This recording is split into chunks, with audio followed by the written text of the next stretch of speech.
نحمده ونصلي على رسوله الكريم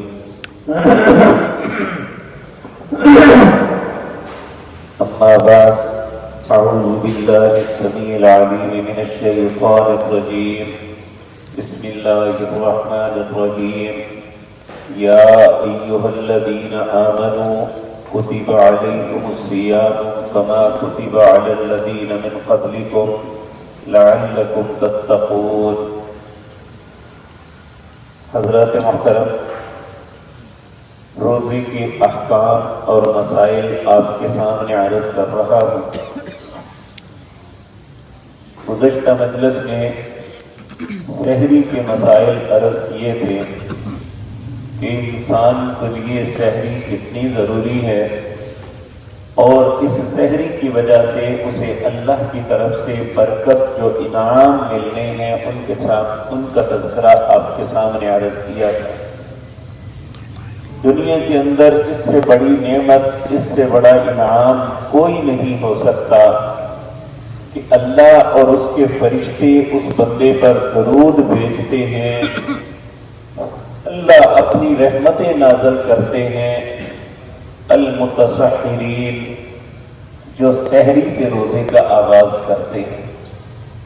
تو اللہ رب العزت ہمیں بھی ان خوش نصیب لوگوں میں شامل فرما دے جن کے متعلق رسول اللہ صلی اللہ علیہ وسلم نے یہ بشارت دی ہے. اس کے بعد روزہ، اس میں کیا کام ہم کر سکتے ہیں، کیا نہیں کر سکتے، اس کے متعلق جو رسول اللہ صلی اللہ علیہ وسلم نے ہماری رہنمائی فرمائی وہ یہ ہے کہ روزے کی حالت میں انسان کچھ کام ایسے ہیں جو کر لے تو روزے کو فرق نہیں پڑتا. ان میں ایک ہے کلی کرنا، ناک میں پانی ڈالنا.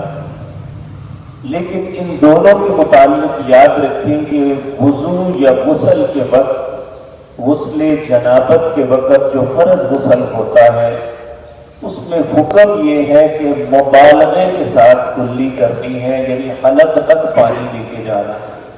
اسی طرح ناک میں پانی اندر تک لے کے جانا ہے، لیکن روزے کی حالت میں ایسا نہیں کرنا. روزے کی حالت میں کلی صرف اتنی کرنی ہے کہ حلق کو پانی نہ لگے، لیکن اگر غیر ارادی طور پہ لگ جائے تو اس سے روزے کو فرق نہیں پڑتا. اسی طرح مسواک کرنا، نبی کریم صلی اللہ علیہ وسلم کا ارشاد ہے، آپ نے فرمایا لولا ان اشق امتی لامرتکم بالسواک. اگر میری امت کے اوپر یہ بات مشقت نہ ہوتی تو میں حکم کرتا کہ ہر نماز کے وضو کے ساتھ مسواک کرو. جب انسان مسواک کے ساتھ وضو کرتا ہے تو اس کے وضو اور نماز کا اجر بڑھ جاتا ہے. تو روزے کی حالت میں مسواک کا کیا حکم ہے؟ نبی کریم صلی اللہ علیہ وسلم سے اماں جی عائشہ صدیقہ رضی اللہ تعالی عنہ بیان فرماتی ہیں کہ ایک شخص سلمہ بن عبد الرحمن نے آ کے پوچھا کہ نبی کریم مسواک کرتے تھے؟ اماں جان نے جواب دیا، بیٹے میں گن کے نہیں بتا سکتی کہ نبی کریم صلی اللہ علیہ وسلم روزے کی حالت میں کتنی مرتبہ مسواک کرتے.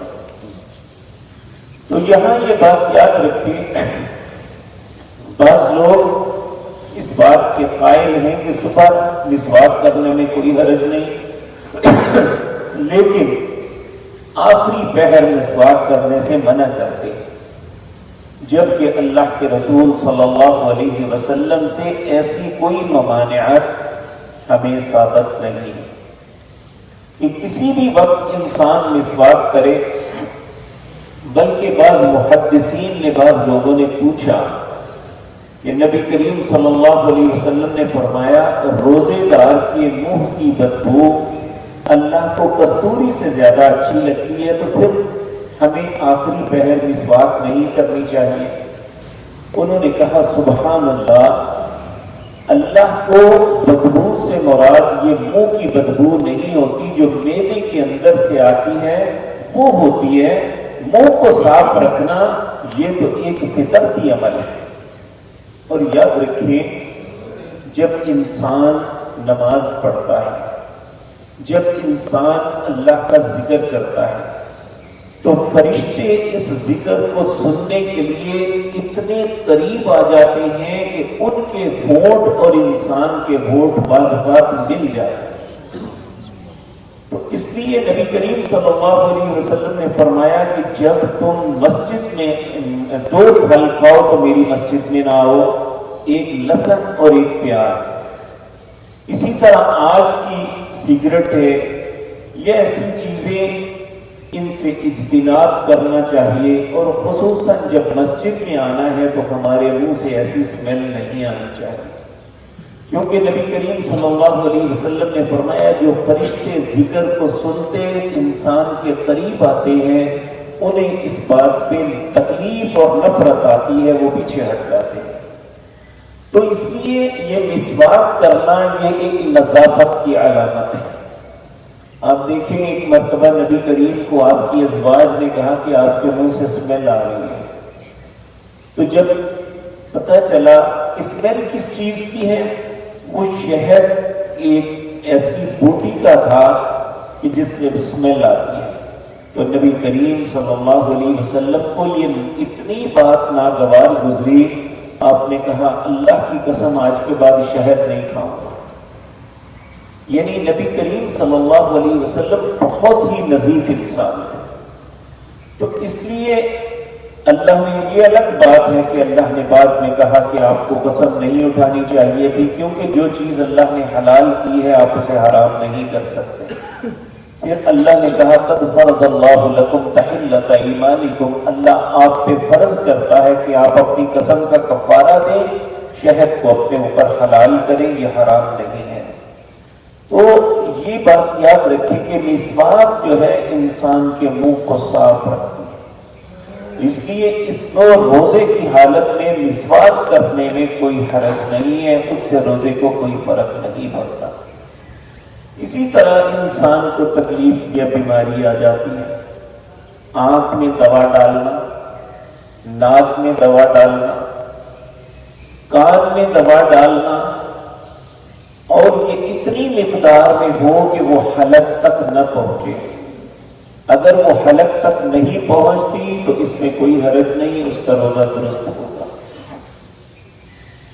اسی طرح بعض اوقات انسان اسے ڈکار آتا ہے اور غیر ارادی طور پہ وہ کھٹا سا پانی دوبارہ حلق میں اتر جاتا ہے.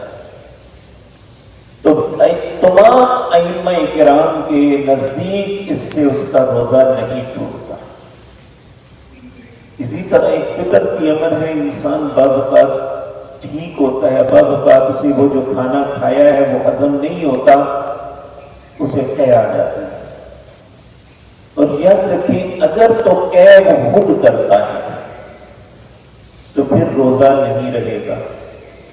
اگر قے قدرتی اچانک آ جاتی ہے تو وہ کتنی ہی کیوں نہ ہو, نبی کریم صلی اللہ علیہ وسلم نے فرمایا اس کا روزہ درست ہے.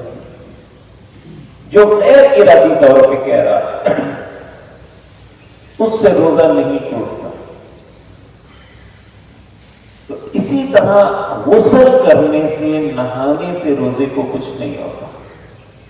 بعض لوگ روزے کی حالت میں نہانے نہیں دیتے, یہ بات درست نہیں ہے. نبی کریم صلی اللہ علیہ وسلم کے متعلق آتا ہے, ایک صحابی کہتے ہیں کہ نبی کریم کو میں نے دیکھا کہ آپ اپنا سر مبارک میں پانی ڈال رہے تھے اور پھر اپنے جسم پہ پانی بہا رہے تھے اور آپ روزے کی حالت میں تھے.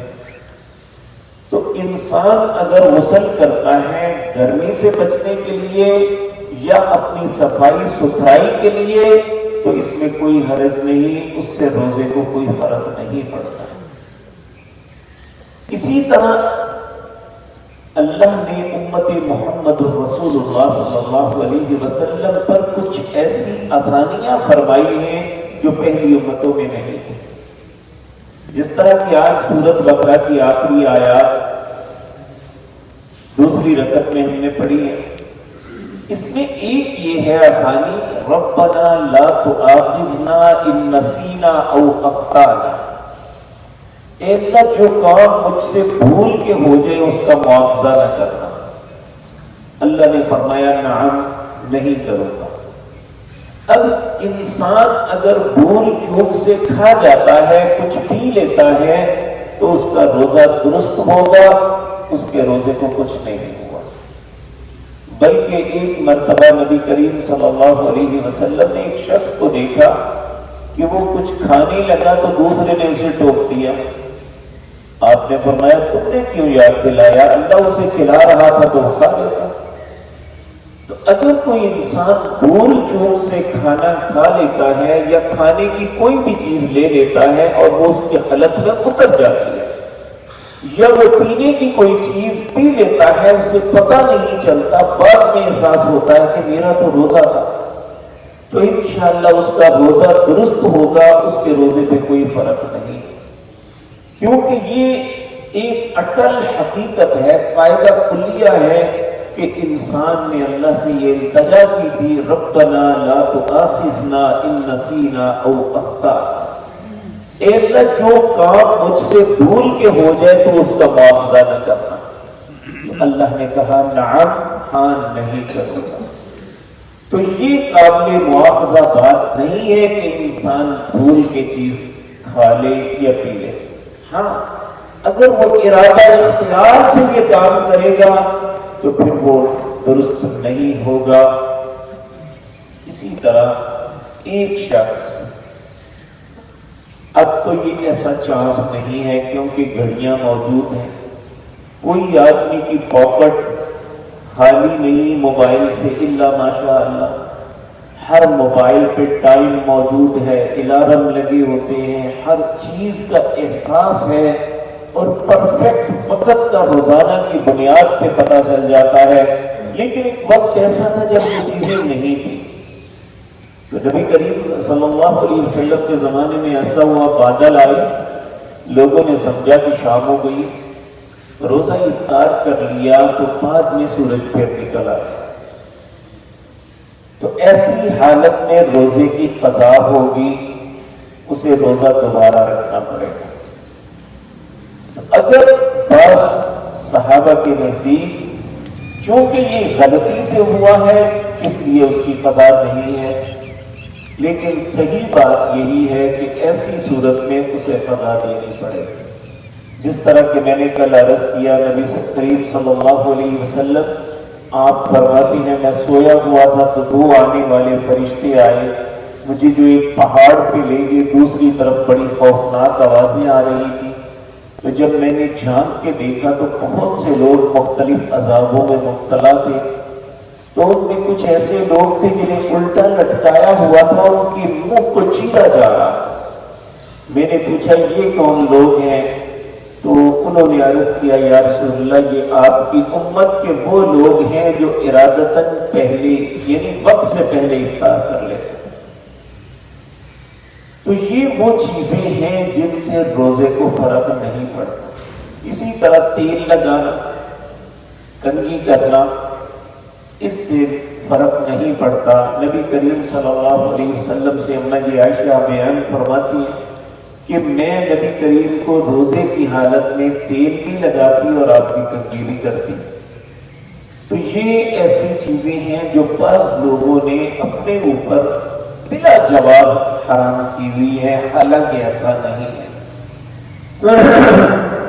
اور کچھ چیزیں ایسی بھی ہیں جو انسان کے روزے کو قائم نہیں رہنے دیتی۔ وہ کیا ہے؟ اللہ نے زندگی اور توفیق دی تو انشاءاللہ آئندہ مجلس میں عرض کروں گا۔